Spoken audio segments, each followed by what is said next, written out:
galvot apie vot, ką sustoju širdžiai, nepadeda ir Red Bullis su vodka. Bet aš praktiškai kaip pati Norfa. Jie pašant, tai jie pašant morfijų. Ir jokio dėkui, pohui stedėkui, kad neparodyti niekam, vienas lieku. Romantikų neieškau, nebriot rankytis, tai mane trukdo jaunam, bolėtum laižytis. Sapnuoji deivę, ilgų plaukų moteriai, gal ten nerasi ją, bet greičiau sutiksi Akropolį. Jos ieško princo ant balto žirgo, kad apkarvent iš balusio asilo, ble. Tu nebijok, merkytė, aš tikintas ir iškrypęs.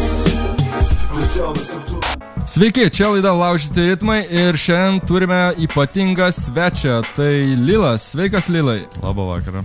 Tiesa, klausytėm, pasakysiu, kad pas mus sėdi ne tik Lilas, bet yra ir operatorius. Ir atvyko Rolis. Roli, gali pasakyti labą dieną žmonėm. Labą dieną. Gal girdėsis. Gerai, einu prie tradicinių klausimų. Kodėl repas, kodėl ne kas kitas, kodėl ne šokis? Mielai šokčiau, jei mokėčiau, turbūt. Nežinau. Tai nuo ko pradėjai, gal susidomėjai poeziją, ar... Nuo kažko viskas... Juozas Liesis užvedė. Labai patiko jo kūryba ir nusprendžiau būti panašus į... Juozas Liesis, kas jis toksai? Nežinau. Skaičiau vakar paneliai. Kaip manai, kodėl tu laimėjai praeitų metų HH Battle? Gal dėl to, kad buvau geriausias? O kame yra tas gerumas? Ne, laimėjau, nes kiti lopai gal buvo. O kaip vertintum tavo savo didžiausią konkurentą, vadinkime, Karpį? Joks jis man konkurentas. Ne dėl to, kad jis prastas, bet koks jis konkurentas, jis tiesiog dalyvavo ten pat, kur aš ir tiek. Aha. Ir jo nelaikiai savo varžovų kažkokių, tarkim, priešų? Tam momentu jis atseit buvo varžovas, balsavo žmonės arba už tą, tai varžybos. Bet, nežinau. O ar stebi šiemet Battle? Ne. Ir neturi turbūt ir savo favoritų, čia turėjo būti kitas klausimas. Turiu, Mesaja. Mesaja, kodėl būtų Mesaja? Nes jisai aukščiau už visus ten 4 galvom. Perklausiau vakar kaip tik pusfinalis visus. Tai, nelabai yra ką klausyti šitą apart Mesajos. Jisai vienas juos drasko į gabalus 3. Kodėl pats nedalyvauji šiemet tame HH Battle? Klausė jūsų jau kolega berūkant. Nes tingėjau. Labai daug laiko atima. Iš tikrųjų, naudos, manau, geriau tą laiką skirt kitam darbui su tą pačią muziką. Sakai nauda, o ar nėra pakankamai naudos tokios kaip reklama? Taigi čia tas pats ratas jau. Kam tam pačiam ratui 10 kartų save reklamuoti? Tai ką tu vadini tuo pačiu ratu? Tai yra tie patys reperiai, nedidėja jisai. Kažkiek didėja, bet, tam rate nežinau, ar dar yra ką ten reklamuotis. Sorry, kad taip nuskambėjo. Viskas gerai. Sakai, ką galvoji. Dar turiu vieną tokį klausimą, čia gal labiau nežinau, kaip diskusijos forma tas klausimas turėtų būti. Pavyzdžiui, paimkime Karpį praeitais metais. Užteks gal to Karpio šiandien. Dar truputį aš jį noriu paimti. Gerai, imkim tave. Kodėl tu nepasinaudoji tokia puikia proga? Vis tiek, Battles yra gera reklama. Ir kodėl kiti nesinaudoja reperiai? Čia gal mano kvailas mąstymas. Juk tave pamato žmonės. Pamatė Karpį, pamatė tave. Žiauriai populiarus. Jūs tuo metu buvo, taip sakant, ant bangos. Bet kodėl tuo nepasinaudojot ir neparašėt kažkokio mixtape'o, EP ar galiausiai albumo? Nes tuo metu visą darbą dėjom į Battle. O po to, po Battle? Po to reikia pusės metų poilsio, kad bent jau atsigaut. Kas 2 savaitės rašai vis po 3 minutės. Tai. Iš tikrųjų, tai menka ten ta banga, kad ten naudotis. Lilai, kas tavo kūriniams kūrė muziką? Rolis. Roli, ar tai tiesa? Rolis linkčiojo galvą, kad tai tiesa. Ir visi instrumentalai vien tik Rolio? Albume taip, bus taip, greičiausiai. Tu kalbė apie būsimą albumą, jo? Jo, apie ruošiamą šiuo metu. Ir gal plačiau kažką apie albumą? Bus geras. Kiek dainų nusimatoma, žinau? Nežinau, iš tikrųjų nėra čia mano esminis klausimas, reikalas. Išduok kokią paslaptį apie nedaug albumą. Planuoju, be jokių skitų, be intrūkų, be nieko, normalių 10 gabalų, pavyzdžiui, galbūt 12. Ir kaip su leidyba planuoji? Bus Maximuose, gal lentynose, Norfose? Bus bandoma, kad būtų taip. Ir manai, tu esi pakankamai populiarus, kad tavo albumai... Tai kaip žmonės pirks tave? Padarysiu, kad pirktų. Ar dažnai tenka pasirodyti pačiam Lilui ant scenos? Sąlyginis dalykas, tas dažnai nežinau. Tenka. Na gerai, šią savaitę tu turi koncertų? Kitą savaitę? Praeitą turėjai? Tai nedažnai. Ir sekančia, ir dar sekančia. Šiaip aš net nenoriu šiuo metu lipti visiškai. Kodėl? Na, jei mokėtų gerus pinigus, lipčiau. O šiaip tai reikia paruošti rimtą programą ir, aš dabar labiau noriu prie to albumo dirbti, o paskui jau koncertuoti su tikslu kažkokio, o ne šiaip sau laipę ten bele kur, bele kada. Gerai, kalbant apie koncertų kokybę, ar prisimintum, kur yra tekę koncertuoti, kur yra buvęs geriausias koncertas, o kur prašiausias? Tarkim, kur jauti nepagarbą atlikėjui ar dar panašiai? Nepasakysiu taip greitai, kuris ten geriausias. Geriausias šiai būna Utenoj labai geri, būna Molėtuose, man atrodo. Tuose kraštuose labai geri. Aišku, ir Vilniuje yra buvę gerų. O Kaune yra tekę koncertuoti? Jo, bet senokai jau, man atrodo. O kaip pats tobulini repavimo įgūdžius? Jeigu jos tobulini. Prieš veidrodį, rankų mostais įvairiais. Ne, tiesiog rašai, repetuoji, ir nėra taip, kad šiandien noriu išmokti tą ten ir dirbę, skiemenuoji dar kažką. Tiesiog klausai, rašinėjai, rašai. O ar tu moki freestylinti? Kažkada mokėjau biškį. O dabar mokėtum? O dabar nebemokėčiau.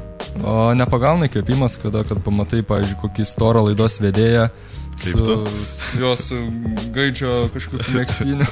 Ir be alaus stikliniai. Ir nori susivaryti. Ne. Čia aš bandau išprovokuoti, kad freestylintum, bet turbūt nelabai sekasi jo. Gerai, kas tave įkvėpia kūrybai? Apskritai, čia kaip operatorius klausia, kaip iš vis įmanomas ir taip surimuoti tekstus? Pas tave tekstai atrodo pylasi, kaip yra pasakymai, kaip žirniai į sieną. Taip laisvai. Kaip tu taip sugebi? Surimuoti ir įkvėpimas biškai skirtinga. Raimas pas tai yra įdirbis. O įkvėpimas, nežinau, vėlgi turbūt ir savo idealo Juozo Liesio vogiu įtariu. Nežinau, iš kažkur pareina. O tavo mėgstamiausia atlikėja yra kokia nors? Tarkim lietuviškai. Be Liesio. Rolis. Aš nežinau, man nėra. Aš girdėjau jo vieną atliekamą dainą. Gaila neatsidėšė jisai šiandien čia jos. Gerai, o jeigu rimčiau šiek tiek? Ar Sindikatas, pavyzdžiui, tau patinka? Patinka, kodėl turi nepatikti. Turi jo originalų albumą nors vieną? Turiu. Kokį? Man atrodo, kad visus turiu iš tikrųjų. Tai net gerbėjas visi. O iš užsienio atlikėjų turbūt 50 Centas patinka tau, visokie. Kanye Westas, Lil Wayne'as. Visi tie man patinka. Tavo dievukai turbūt, jo. Ne, apie dievukus aš jau sakiau, kas mano dievukai, tai Juozas Liesis ir po to, kai išgirdau Rolį dainuojantį Rolis. Jo, tai Rolis auksinio balso savininkas, čia visiems žinoma turbūt. O iš rusų atlikėjų? Nepatinka man jau tie rusai, iš tikrųjų yra pora gerų iš viso, visi kiti tokie neįdomus. Lockdogas man labai patinka, Noizems jį patinka. Lilai, turit, žinok, nuvilti, liko man tik keli klausimai. Po to malsim šūdą, gerai? Moki mal šūdą? Moku. Netiesioginė prasme, aišku. Žiūrėk, moki, čia visi, man atrodo, moki, ten labai pasistengia. Kiek laiko užtrunka parašyti, paruošti, iškepti kūrinį? Imkim kaip pavyzdį tau dainą Gaunasi durnas. 12 valandų 35 minutės. Ir tiksliai, taip. Čia jau skaičiuosi. Čia su įrašymu, su suvedimu viskas taip top visada taip pat. Čia su chronometru matavai, jo. Čia yra net, čia yra viskas pamatuota. Iš tikrųjų, tai kiekvienas skirtingai. Jauną ir durną rašiau kokį mėnesį turbūt bent jau. Mėnesį rašiai. Čia kiti, man atrodo, MC sakytų, jis išprotėjęs. Užtenka 2 valandų arba 1 nakties. Operatorius juokėsi. Kaip tiek laiko rašai? Tai, ta prasme, tu parašai tekstą ir jį redaguoji, ar vis rašai papildydamas jį?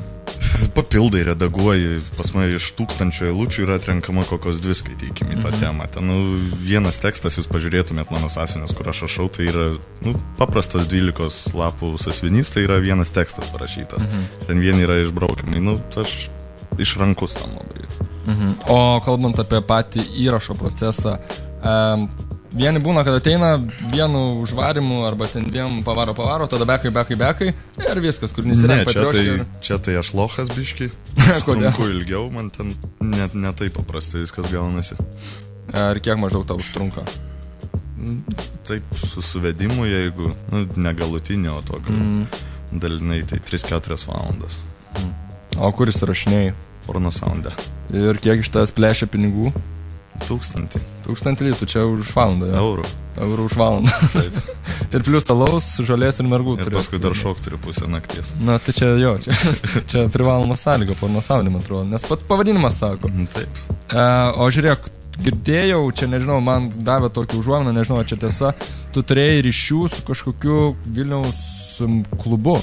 Ar buvo vienas vadovų kažkas tokio? Buvau. Apie ką čia eina kalba? Čia buvo būtent Porno Soundo klubas.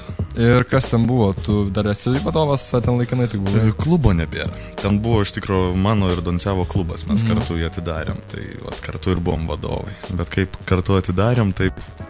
Kartu ir uždarėm. Ne kartu, bet uždarėm. O tai kas tam pasidarė tokio? Man atrodo, klausytojams įdomu būtų sužinoti. Na nieko, ir ten prašydavo šokt, man tas užpiso. Atsiprašau. Klausykit, ir kiek galima Lilui šokti? Užtenk jo. Uždarom klubą, nebereikia. O realiai jaučiu finansai jo? Jo, aišku, bankrotas. Ir visa. Nevaikšto žmonės šis laikais į klubus. Na, reperiai. Vaikšto, bet su savo bambaliais kišenės. O gerai, ką šiaip pats veiki gyvenime, gal... Dirbu kitam klube. Kokiam? Kiss Club. Geriausias klubas Vilniui. A ten yra susiję kas nors su repu, hip-hopu? Ne, biški kartais padarau sąsajų tokių, bet labai retai. Nemėgsta reperiai šito klubo. Nes ten Lilas dirba? Greičiausiai. Ar Lilas turi merginą? Iš traukinio tą. Ai, tą iš traukinio, tą bobutę sumaišai. Gerai. O dar norėjau operatorius paklausti, kokiais kvepalais kepinės. Čia jau esam klausę kažkokio mūsų svečio. Iš tikrųjų labai įdomu sužinoti. Aš nesikvepinu. Čia kebabas šiaip. Tai čia snakinis padaras. Alko, gal turi Lilui kokių klausimų? Į mikrofoną čia reikia kalbėti šitą. Lilai, kodėl tu neplikas? Kodėl Ant neplikas? žiemos biškį atsiauginau. Tu kaip tie meškinai, kur užsiaugino gaurus tokius ir Bet riebalai neauga, kai kebabų bevalgyčiau plaukus, teko atsiauginti. O šiaip, Lilai, rūkai žolę? Ne, Kodėl? nes Mesaja viskas surūko pasisvilnė. O joks kitas narkotikas ar alkoholis nepadeda tau rašyti tekstus? Trukdo. Tik trukdo? Tik trukdo. Man atrodo, pizdiš. Vedėjom, kiek tas galima? Man galima, man viską galima. Ne, nepizdžiu. Ir mes grįžtam į laužytų ritmų eterį, kur Rokas paskendo savo vėmaluose ir esame vėl su Lilu ir Lilą dabar kankinsime iki galo. Lilai, klausyk, sakė, kad kodėl tu nesi skustas, jau pasakei, dėl to, kad šalta, o iš tikrųjų, kas vyksta su tavim? Visi kažkaip žmonės laukia, kad tu dalyvausi važbetą, nedalyvavai, pyktis galbūt ant karpio ir ant liesio, dabar žiūrėk. Vis dėlto, aš, pavyzdžiui, klausymas tavo dainų visai galvoju, kad tu arba apsinarkašinės esi, arba, kažkas su tam ne taip. Iš tikrųjų, su tam viskas gerai. Ar tave Nes, kurdamas tokius tekstus, atrodai, lyg būtum kažkur išvažiavęs į kitą visatą. Kas tam yra? Aš nežinau, tau reikia atsakymą. Reikia. Lyg tai viskas gerai su manim. Lilai, kiek to metų yra? 20 man metų. O atrodai vyresnis. Kas Narkotikai. atsitiko? Narkotikai. Ligonidės. Atsisveikinam su klausytojais ir pasakom, kad kitas iki kas bus. Nesikeik, Rokai. Kitas iki bus dar linksmiau ir dar smagiau mūsų aplankys ne tik Alko, bet dar kas nors tai. Geras minusas laukia, bet rūkau ramiai ir niekam netrukdau. Atrodo grįžk atgal, bet viršui beje viena iš tų dienų, kai užrepetinį foje paskutinis traukinys, o kur tas pirmas? Atleisk, aš dar nuo pochų man laikų girtas. Žinai, kaip būna, kai laikas nesigailiai, kažkas suspaudžia krūtiniai ir tai neįhuoja nemeilė. Apkabinu viską, žinai, sava ir taip kas rytą pučiant ir taip atšalusią kavą. Mūsų repas, kur turbūt likau tik aš, tu emigravo. Pasaulis vieną emigravo pats, jį pats, po truputį jau tampa puliniu.